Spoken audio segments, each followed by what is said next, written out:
Саламатсыздарбы? Биз бүгүн сиздер менен жаңы сабак баштап атабыз. Бул сабактын аталышы этнографиялык талаа изилдөөлөрүнө киришүү сабагы.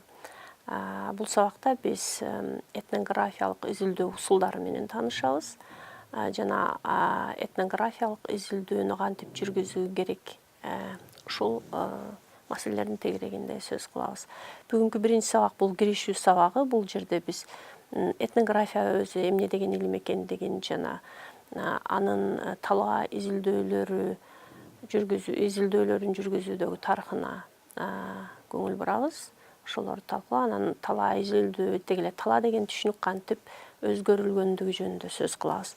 Ал эми үчүнчү маселе бул этнографиялык изилдөөлөр башка изилдөөлөрдөн кантип айырмалангандыгын ачыктоо же талкуулоо. Эң биринчи кезекте бул эмне деген илим экен этнография деген ушул жөнүндө сөз кылсак, биз кээ бир учурда ушул сабак учурунда этнография дегендин ордуна антропология деген да сөздү колдонобуз. Ошон үчүн биз бүгүн ушул терминдерди аныктап алышыбыз керек. Этнография бул мурдагы Советтер Союзуна кирген өлкөлөрдө таанымал эле ат. Бул деген тарых илимдеринин бир бөлүгү болуп, эл таануу илими катары белгилүү болгон. Кээ бир кезде эл таануу, кээ бир кезде материалдык, маданиятты үйрөтүүчү илим катары таанылган деп айтсак болот. Бирок биз бүгүн жалаң эле ошо материалдык дүйнөнү таануу деген маселе менен чектелбейбиз. Ошон үчүн биз муну кеңирээк түшүнүктө бүгүн жаңыдан биздин коомго кирип жатып аткан антропология деген түшүнүктү да колдонобуз. Эгерде чечмелеп кетсек, антропология бул бир топ кенен илим. Ал өзүнүн ичине 4 тармакты камтыйт. Бул коомдук маданий антропологияны, тилдик антропологияны, физикалык антропологияны жана археологияны камтыган илим. Бул негизинен Батышта, Америкада ушундай 4 багытты камтыган илим болуп эсептелет. Андан сырткары, мисалы үчүн Англияны алып карасак, ал жерде коомдук антропология деген ат менен белгилүү болгон. Ал эми Советтер Союзуна кирген, мурдагы Советтер Союзуна кирген өлкөлөргө келип карасак, өзүбүздүн чөлкөмдө бул этнография деген ат менен белгилүү болгон илим. Биз ошол илимдин изилдөө усулдары менен таанышабыз. Этнография грек сөзүнөн алынып, маданий, коомдук, этникалык жактан бир топту түзгөн эл жөнүндө жазуу же изилдөө дегенди билдирет, эгерде биз сөздүктөрдөгү маанисин алып карасак. Ал эми антропология биз айткандай ушул эле нерсени бир топ кенен алат. Антропология бул адам таануу илими, адамды жана анын коомдогу жашоосун, маданиятын ар тараптан изилдөө дегенди билдирет да. Ошон үчүн биз жана айтып кеткендей, антропология бул бир топ кеңири маанидеги түшүнүк болуп эсептелет. Бүгүн эгерде ошол илимдеги өзгөрүүлөрдү карап көрсөк, анда биздин чөлкөмгө дагы азыр этнологиянын ордуна антропология деген ат менен ушул илим көбүрөөк таанылып бара жатат. Эгер эми бул илимдин тарыхына келип карасак, бул илим негизи 19-кылымда пайда болгон. Бул илимдин тарыхы бир топ кызыктуу, анткени бул деген колониализм тарыхына байланыштуу болуп калган да. Мисалы үчүн Европада, Америкада алар өздөрү колониялаштырылган аймактардагы элдердин маданияттарын, алардын жашоо турмушун таанып үйрөнүү үчүн атайын мамлекеттик кызматкерлерди, аскер кызматкерлерин, саякатчыларды, миссионерлерди ошол жактарга жөнөтүп, алар жөнүндө маалымат топтогон. Анткени аларды башкаруу үчүн эң биринчи кезекте алардын жашоо турмушун билүү керек болчу. Ошон үчүн антропология көбүнчө бул башкаларды изилдөө, башка маданияттарды, таанылбаган маданияттарды, экзотикалык маданияттарды же жада калса артта калган маданияттарды изилдөө деген дагы ат менен белгилүү болгон. Мындайча айтканда, антропология түздөн түз колониализм менен байланышта каралып келген.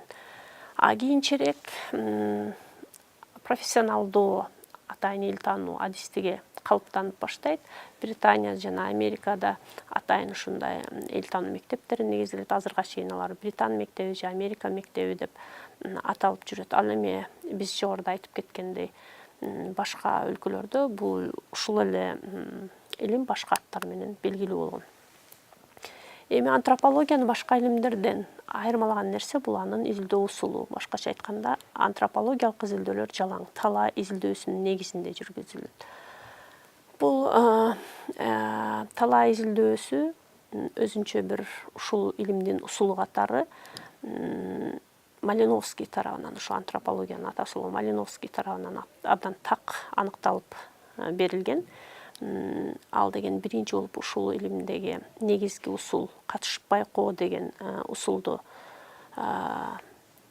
аныктап сунуштаганда, мындайча айтканда, бул талаа изилдөөсү эмне үчүн керек? Талаа изилдөөсү бул изилденип жаткан топ менен узак убакытка жашап, алардын күнүмдүк турмуш жашоосуна аралашып жүрүп, алардын жашоосунда болуп аткан иш-аракеттерге катышып жүрүп, андагы элдердин күнүмдүк тиричилигине байкоо жүргүзүп, ошол маданиятты ичкертен таанууга умтулуу. Башкача айтканда, талаа изилдөөсүнүн негизги максаты маданиятты, ошол коомду ичкертен изилдөө.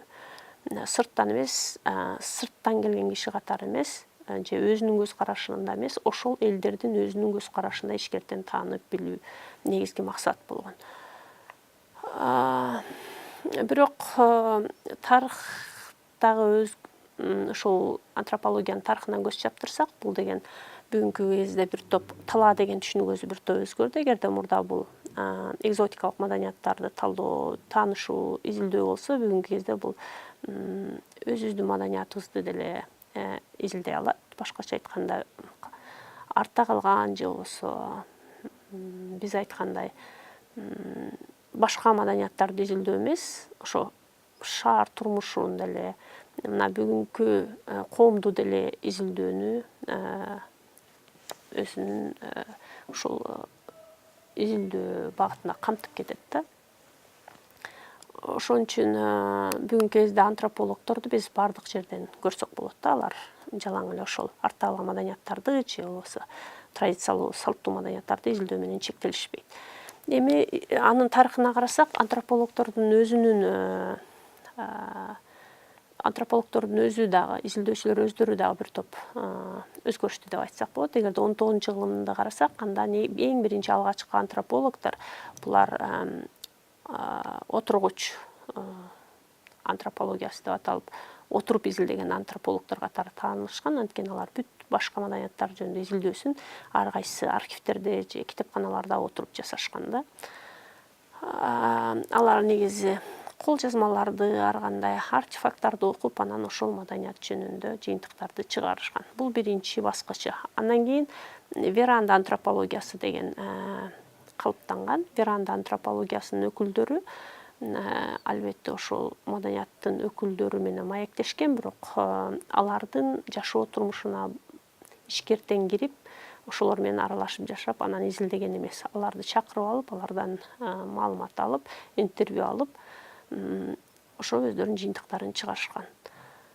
Бул эки топтун өкүлдөрү тең көбүнчө эмес, негизинен эркек антропологдор болгон.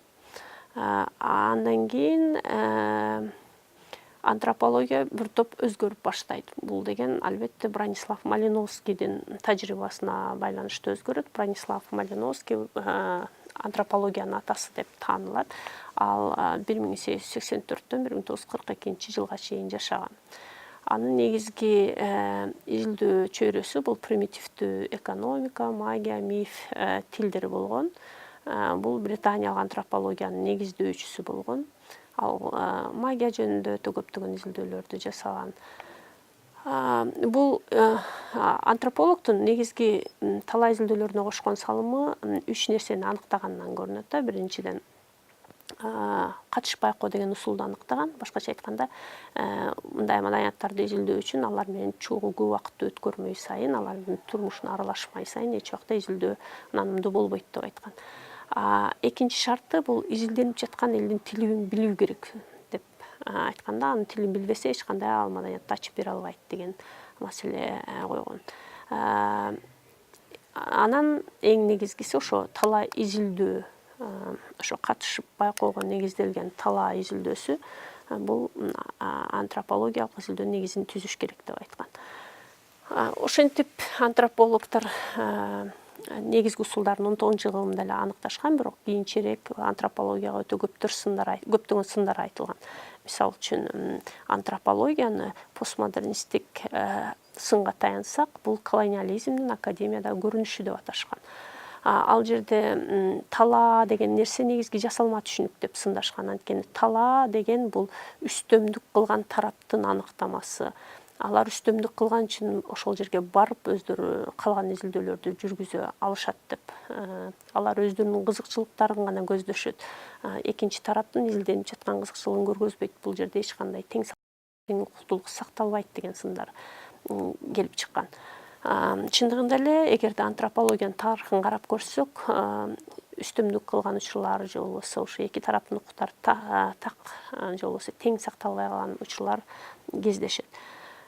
Ошентип бул сындарга жооп катары антропология жаңы багытта өнүгө баштайт. 1970-80 жылдарда рефлексивдүү антропология деген жаңы багыт пайда болот. Мында ошо постмодернисттер сындаган нерселерди, кемчиликтерди оңдоого аракеттер жасалат.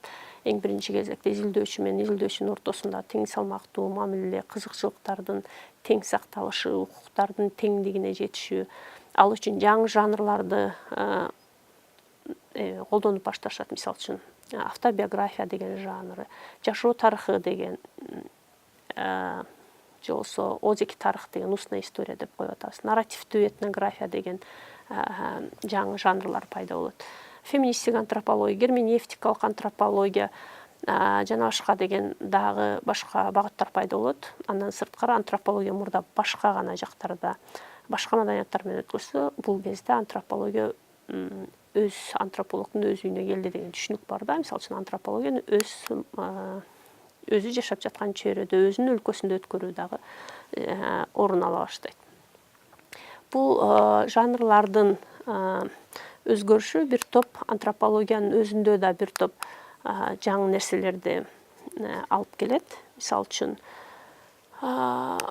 рефлексивдүү антропологияда мурдагыдай бир эле жеке кишинин үнү эмес, бул деген көпүндүү же болбосо полифониялуу болуп, жазылган макалалар бир үндүү эмес, монологдуу түрдө эмес, диалогдук мааниге ээ болуп баштайт.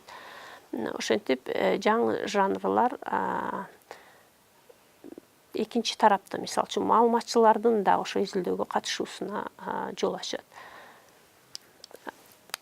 Мында негизинен кайталап кете турган нерсебиз, антропологияда негизги усулдар аныкталып өтөт. Бул катышпай койгон негизги усул катары маектешүү, андан сырткары өтө кеңири демографиялык маалыматтарды жыйноо, материалдык маданият тууралуу маалымат жыйноо, архивдик маалыматтарды жыйноо, сан жыра жыйноо, карталарды, ар кандай видео жана фото документтерди жыйноо ошо талаа изилдөөлөрүнүн негизин түзүп калат.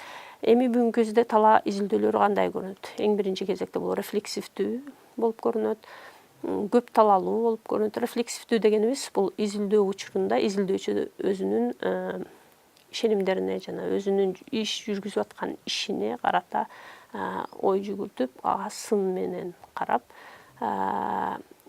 ошо рефлексияга жетүү. Эгерде буга чейин биз талаа изилдөөсү бул бир изилдөөчүнүн изилдөөсү менен бүткөн нерсе болсо, эми талаа изилдөөсү эч качан бүтпөйт, чексиз. Ал талаадан кийин да улантылуучу нерсе катары түшүнүк пайда болот. Бул деген этнографиялык изилдөөнүн негизги бир айырмачылыктары. Андан сырткары талаа изилдөөсү мурдагыдай айткандай холизм деген принципке таянат. Башкача айтканда ар тараптуу, көп кырдуу жана системалуу изилдөөнү түшүндүрөт.